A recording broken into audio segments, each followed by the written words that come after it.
আসসালামু আলাইকুম বন্ধুরা, আশা করি সকলে ভালো আছেন। তো আজকে কিছু কামরাঙ্গা পাড়তে আসছি। ওই যে কামরাঙ্গা গাছ এবং পাশে ওই যে সিম গাছ আছে। সিম গাছের মালিক ওই যে সিম তুলে নিয়ে গেল মাত্র।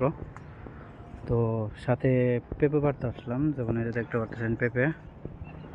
এই যে একটা পাশ থেকে হালকা কালার আসছে, পেকে গেছে। তো মনে করছিলাম যে এটি পাকছে, এখনও পাকে নাই। তো এগুলো আরও 2-3 দিন পরে নিয়ে পারবো।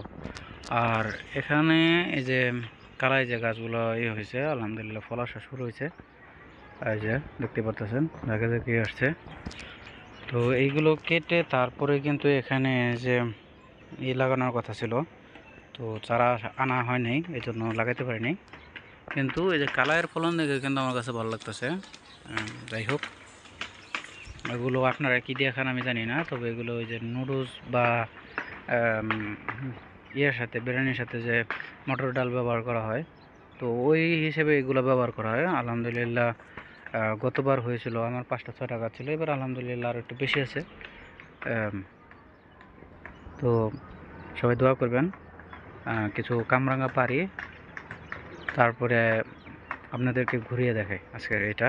তবে এই যে এখানে কিছু আমরা পেঁপের ক্ষেত্রে একটা জিনিস দেখতে পারতেছি, সেটা হলো কি যে হিজড়া পোকা যেটাকে বলে বা মর্দা পোকা যেটাকে বলে, এই যে মর্দা পোকা, এই মর্দা পোকার ক্ষেত্রে এখনও পাকে নেই। এই মর্দা পেঁপে যদি পাকে, এটা হলো সব থেকে মিষ্টি পেঁপে হয়।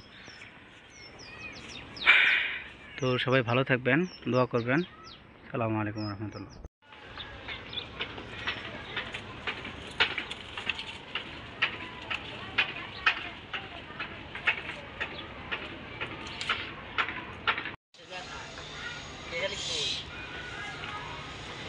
জিনিস খাইলে মানুষে বালাটাই খাইব। মোটামুটি সবাই সচ্ছল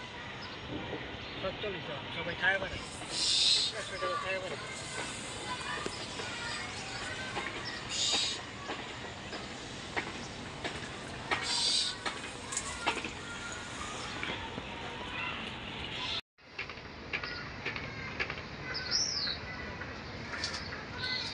তোমারও আনতে পরে লাউনি ছিলাম না, পরে তো হেবারই পাঠাইছিলাম। সবাই পছন্দ করছে, 4 বাড়ির লেগা 4টা লাউ নিলাম। হুম,